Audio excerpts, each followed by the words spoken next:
Kembali di Liputan Sumsel, sejumlah stasiun pengisian bahan bakar umum di wilayah Kabupaten Banyuasin dilakukan uji tera oleh petugas Disperindak Banyuasin.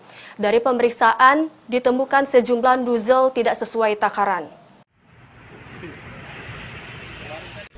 Uji tera di sejumlah SPBU dilakukan oleh petugas Disperindak Banyuasin. Dalam uji tera ini petugas memeriksa secara detail untuk mendapatkan hasil maksimal. Setidaknya dari pemeriksaan ada 6 SPBU dari 12 SPBU yang baru diuji tera. Selanjutnya akan diuji lagi tempat SPBU lainnya tanpa terkecuali.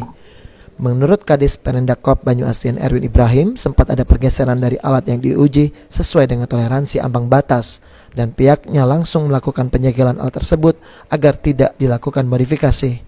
Jika ada pergeseran dari alat yang diuji tersebut, pihaknya juga akan meminta kepada pemilik alat untuk dapat memperbaiki atau mengganti jika rusak. Usai diganti atau diperbaiki, pihaknya akan menguji kembali.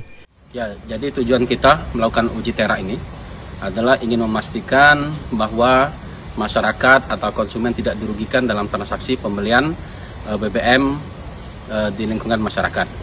Jadi pada saat kita melakukan uji tentunya pasti ada ya meleset-meleset dari ambang batas yang ditentukan. Pada saat kita melakukan uji itu, maka kita langsung men-stressing mereka supaya mereka untuk memperbaiki alat ukurnya atau mengganti jika rusak. Setelah diperbaiki baru kita melakukan penyegelan dengan memasang stiker di cap tera atau uji tera yang tentunya ini berlaku selama 1 tahun. Pemeriksaan uji tera wajib dilaksanakan minimal 1 tahun sekali dan untuk mengetahui kebenaran ukuran terhadap alat ukur pada pompa ukuran BBM. Sulaiman, PAL TV.